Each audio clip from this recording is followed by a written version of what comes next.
I would love to introduce Aditya to the stage to talk about beating stage fright. Oh, it's here, it's me. It's my job. Yeah. I did it. And thank you very much for the standing ovation. Welcome. Thank you so much for that, Kevin. I think that was a wonderful introduction to You Got This. I know I've been following some of the content for a while, and I look forward to watching more of it in the days to come for sure. And to everyone here, hi, good morning. Hope you're all doing well.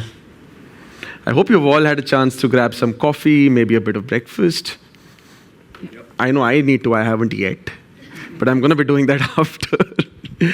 Now, for this particular little talk that I have on beating stage fright, I know a lot of this comes from my own experiences of being afraid to be on stages, and a lot of what I'll be sharing is going to be based on my experiences, based on some little anecdotes or so on.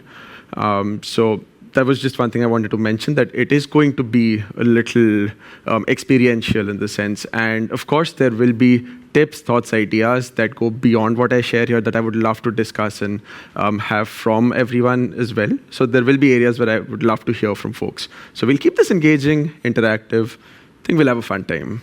What do you all say? Yeah. Awesome. Thank you. So just as I jump in, hi once again. I'm Aditya. I currently work as a developer advocate here at AppRight. And I've been around tech communities, student communities, hackathons for the last 5 years or so now. Been working in DevRel full-time for 2 years. I just completed that on the 1st of September, so a few milestones here and there these days. Twitter's a good place to chat with me. We can always catch up if you want to talk tech, DevRel, pizzas, football for sure. Any Manchester United fan around? Yeah, okay, one. I know these are rough days, but at least one. That's good. With the talk that we have, I do have an agenda that we will be discussing through. I'll start off by talking a bit about what stage fright is, factors that can cause stage fright for us. After that, we delve into some opinions, thoughts that folks here might have, as well as some that I've been able to collect over the last couple of weeks or so. We'll then talk about tips through which you can battle stage fright for you, and moving forward after the stage and what you can do beyond. So first up, what is stage fright? Anyone here know what stage fright is, by the way? Awesome. Kevin, would you like to share in your words what you think stage fright is? Oh, what just happened there for 10 minutes? Very self-explanatory, the feeling of being really worried and frightened before or during being on stage. That is very true. That's what I've been coping with for the last 24 hours by now. Good thing I've been doing it earlier rather than on here. Now, when we talk about a specific definition for stage fright, of course, the term there, it is quite self-explanatory, but I wanted something a little more extensive, a little more full as a definition. So I went ahead and asked ChatGPT what. In fairness, though, the definition was actually not too bad.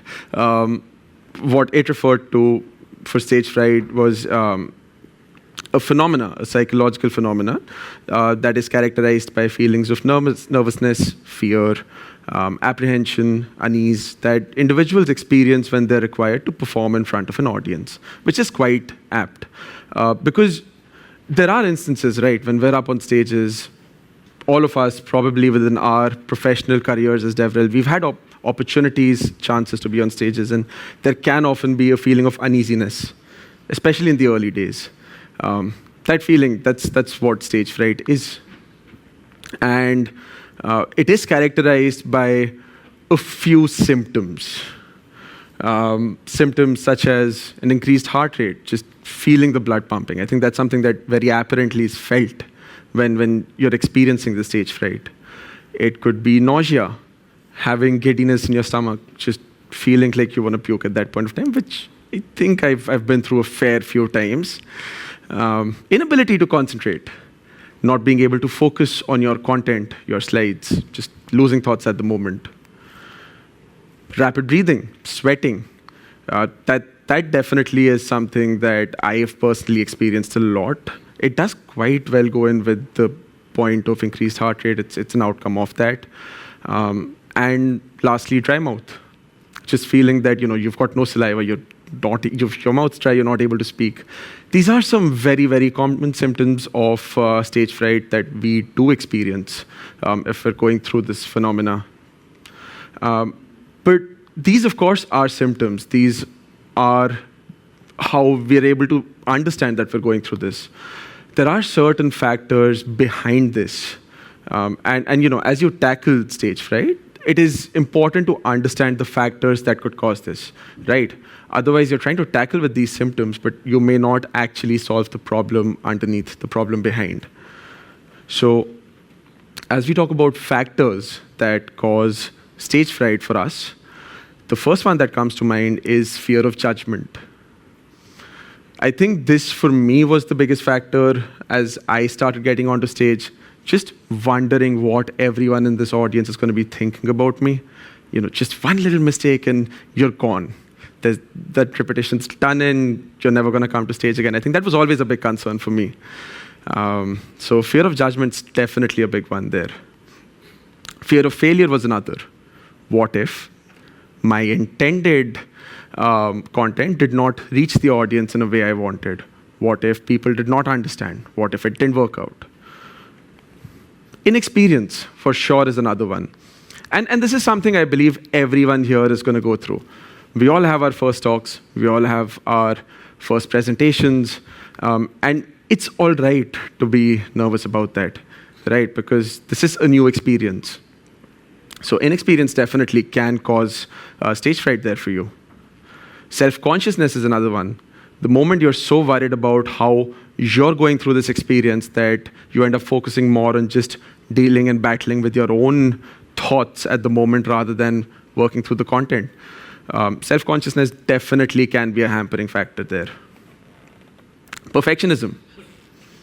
You've prepared that presentation a month in advance. You've practiced, delivered it 8, 9, 10 different times. And at that moment, you just misspell one word or you've got one word pronounced wrong and it all goes off. Perfectionism has definitely been another big one for me. That's something I had to learn to forgive myself for over time, for sure. So yeah, these are some big ones. There are a few more that I have here as well. One being past negative experiences. If you're someone who's spent some time on the stage, you've had a few rough experiences, I think that always comes back to mind because it does further and further enforce a sense of self-doubt. It can do that. It is very much possible. Social comparisons between peers around us, especially when there are folks with newer or maybe more extensive sets of experiences. The moment you see distinctions across that, it is very easy to start comparing across the peer group you're a part of at that moment. And this could be experiences on the stage or experiences around the technologies or the content you're discussing. I, for one, have always faced this problem as I've tried to go on and grow as a technical speaker, especially with audiences with wide ranges of experience. So it does become a very valid factor there. Perceived importance of performance. I think it's always nice to feel that what you're doing is important.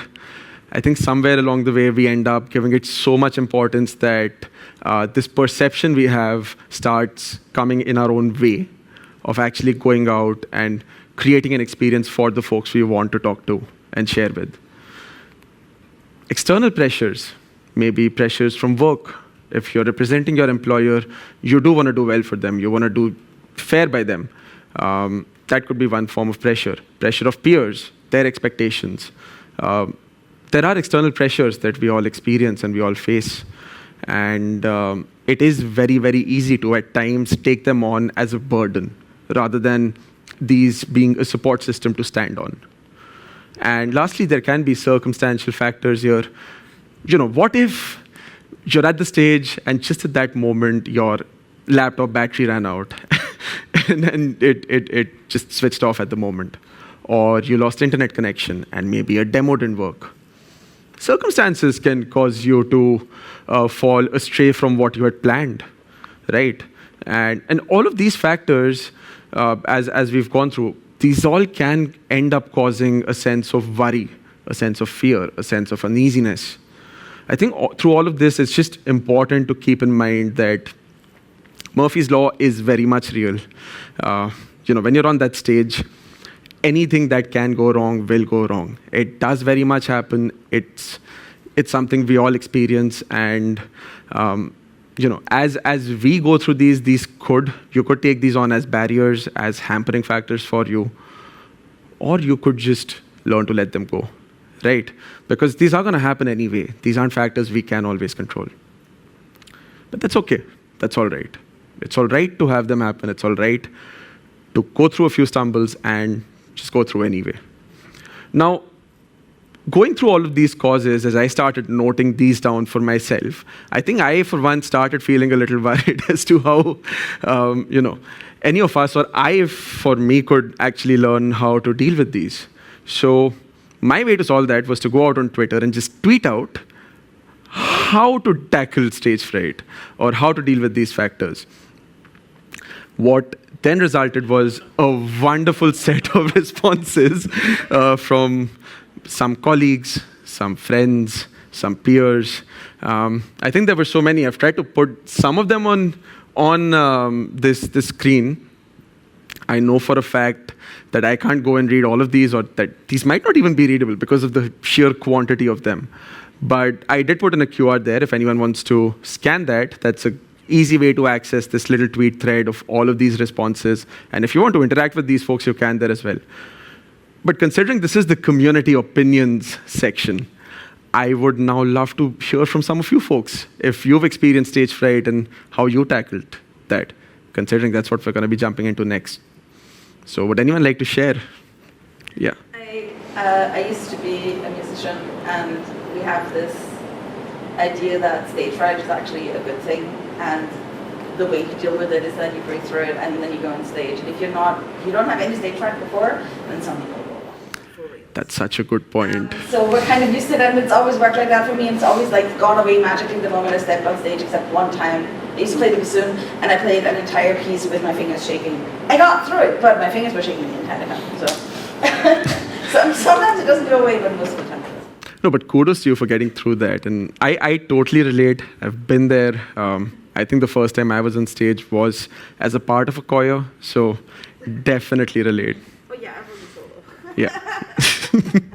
I think we had the, yeah. I can back that up. I was a ballet dancer before I came into tech, and most of the times you train a lot. You train your talks, and when you go on stage, you have the feeling you know nothing at all, but you have a muscle memory, so you can believe yourself, or you can rely on that. That the moment you go on stage, you just work through the talk, you work through the dance, because your muscle memory works quite good. So if you train enough and train your talk, your body will take over, and the moment you see the stage, it gets better. Wonderful, thank you. I still do this, but when I first started talking, I used to fiddle a lot with my clothing, and like I was doing tech talks and kind of developers, and I wasn't a developer. I constantly fidgeted, and someone gave me the advice towards me. My hands like, you've got a clicker, but if you don't have a clicker, like a pen or water bottle, and you fiddle with that, and that kind of like calmed me down. I still a lot, but at least I don't fiddle as much. Yeah? Oh, I know Kevin's had his hand up. Yeah. Someone once told me that your whole audience wants you to succeed, like they're there because like I'm here right now because I want to learn about beating stage fright. The odd thing goes wrong, whatever, like I'm here because I want you to succeed. Tony, yeah. Yeah, I agree with that. You are there, the audience wants you to succeed, they will help you. If it goes wrong, they'll be patient. I was taught, it only works for some people, that if you can move a bit of the room, make it your physical room, move a chair, move the podium, take the space as yours. That, for some people that can help. It helps for me, not for everyone. And practice. Practice is really hard, especially if you're away from any real people, and it's really hard to practice in front of your laptop or your mirror or whatever by yourself I, for one, feel stupid when I do that. It still helps. The muscle memory thing is real. I'll go with that. So I don't practice, but I write out the whole talk as like a script first, Yeah. and then I just reread it on the tube and everywhere, just read through, and then I don't look at it again. And no one solution works for everyone, so go over everyone's solutions and pick the ones that help you. Don't worry if other people's solutions don't work for you, go for what helps you. That's very true. Thank you so much for that. I'm going to take one more in the interest of time, but we're going to talk more of this outside as well. That's definitely something we can do. Yeah. My top tip is practice and record yourself and watch it, no matter how cringy it is. And I was a teacher for 20 years, and you develop weird tics and behaviours to cope with the stage fright. But that's all people see when you go up on the stage. So watch yourself back and pick up on your weird tics and your behaviours and stuff. And I bet most audiences are less judgmental than kids in school. Oh, 100%. I think we've had some awesome points here. A little round of applause, please. Wonderful. Now, I have a little anecdote as well for me as I get into how I started to learn how to tackle stage fright. I studied at a residential school. That was 6 years for me, 6 good years. And one incident is, there is this incident I had. This always stands out for me. And this was as a part of a one-act play that I was a part of as a supporting cast member for my house. And this play, it was a rendition of Cyrano de Bergerac. It featured a war scene. Now, in this war scene, I was supposed to get charged on and killed, essentially. And when you're in a play, and you're getting stabbed, what happens is that whenever someone comes to stab you, it always goes in the armpits. Because you're standing on the side, it goes through, so it looks like it's gone through you, but you're not actually bleeding out at the end of it, so works out well. In this scene, however, I got struck in the middle of my chest. And I had to roll off after that without screaming, and then come back on just after, because it was 20 years later and I was a part of the audience of this person who was telling the story of the war. So when I'm on stage now, whatever happens, no matter how wrong, it's not going to hurt as much as a blunt wooden sword in your chest. So that's my way of reassuring myself every single time I'm up here. That being said, I do have a few ways that you can use to tackle stage fright without getting struck by a blunt wooden sword as well. The first set of these would be more helpful for you as you're preparing before your talk.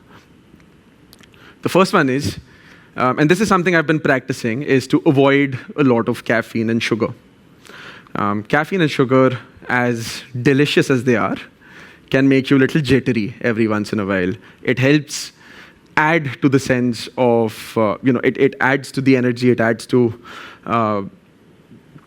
your presence here, but it can also make you more and more jittery. It can add to the nervousness as well. So it is something I've been consciously trying to practice, and I think it helps me and some of my peers keep a lot calmer. So it's definitely a recommendation. Secondly, practice performing. That, of course, is one point that we come about to talk about every now and then. Practice, of course, is something that helps a lot, and whether it's in front of other people, whether it's in front of the mirror, I like to do it in front of a camera every once in a while. Just while practicing, I'll record myself, I'll watch that again and again, trying to pinpoint what areas particularly I might be fumbling about. It's helped me solve some of these spaces at least. Maintaining a support group there helps a lot. So one thing that I've been practicing a lot now is that I have a set of peers who I'll reach out to every single time I have a talk.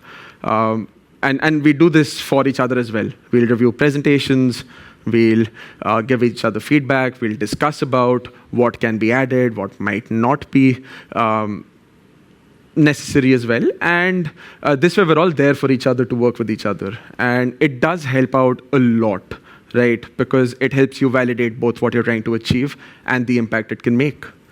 So a support group can be particularly helpful there. focusing on your strengths. I think we all go through this nervousness, and especially when we come to audiences with a variety of experiences where there can be more comparisons. One thing to keep in mind there is that when you're on the stage, you are the authority on what you're talking, right? That, of course, it does have a sense of pride that you can and you should carry. So focus on these strengths that you're bringing here with you, right? Because everything else that someone else might be doing better than you, this is your thing. This is what you're here to talk about. And practicing mindfulness, I think that's something I've been doing more and more recently. It's another way to help keep calmer and calmer through this experience. My way to do it is on the days before my talk, I'll just spend 15, 20 minutes, half an hour, sitting, closing my eyes, and just listening to my music. I like a bit of Western classical every once in a while, so there's going to be some Beethoven, some Mozart, a bit of Tchaikovsky. My pianists, I'm fond of them. So that's my way of going about it. Meditation can be another, but it does help keep calm. And if you're calmer before you enter the stage, it's definitely going to help you while you're on the stage. Now, with that, there are some tips that you can try while you're on the stage as well. Especially, if things are going a little haywire here and there, these can help a lot. The first one is to just breathe. Take your time up here. This is your stage. This is your space. And while of course respecting any of the surrounding aspects of it, you can take your time on the stage to express what you want in the way you want. So just breathe and take your time. Next up, I know we talked about having something to hold. Along with that, gestures and movements can help a lot. This does actually help dissipate energy a lot, so quite handy there. Engaging with the audience. One thing that engaging with the audience does that can actually be a big fear-creating factor is that it humanizes everyone around you, right? Whether that is by interactions, whether that is by taking thoughts, whether that is by meeting people before you get on the stage, it does help a lot. So engage with your audience. Laughing at yourself. I think that's probably the most important thing. I know there are times when we fumble, there are times when things might go wrong, and the fact is that, as we've already heard, the audience does want you to win anyway. It's okay if things aren't going right. The best thing you can do there is just laugh at yourself, maybe crack a joke and move on. Why not? And yes, remember your purpose. The truth is that if you're on the stage, whether it's your own event, your own talk, or someone else's, you're there to fulfill a certain purpose. And as long as you keep that in mind, you're going to be good to go, regardless of whether you think your content might be appreciated or not, because it's been accepted anyway. So don't worry about it. And I know we're getting closer and closer to time, but I do have just the last few points of things you can work on as you go beyond your event or beyond the talk. The first thing is, again, just relax, take a breath. It's over now. You can take a break and just chill for a bit, right? It's always good to gather feedback after the talk from people around you. It's always great to listen to other opinions. If it's constructive, it's going to help you, for sure. Rewatching the game film. One thing that I love to do is looking at my own recordings, because that, again, just like while you're preparing, is a great way to pinpoint areas where you might have faltered, things to fix for yourself next time. Tracking micro wins. Especially if you're a newer speaker, one thing that you can practice is picking out specific points or areas that you achieved through this experience, things that you accomplished throughout, and keeping a note of them. My way to do that is actually writing them out on a sticky note and putting them up for me, because the moment I write it, it becomes real. So tracking micro wins is a big win there. It does help boost a lot of self-confidence through the process. And getting on that stage again. The only way you get better at it is by doing it more and more. That's one thing with stage for sure. So the more you get on that stage, the more you will make it your home. And yes, lastly, it is okay to be imperfect. It's okay to make mistakes. Just get on that stage anyway. With that, I bring my talk to an end. Thank you so much.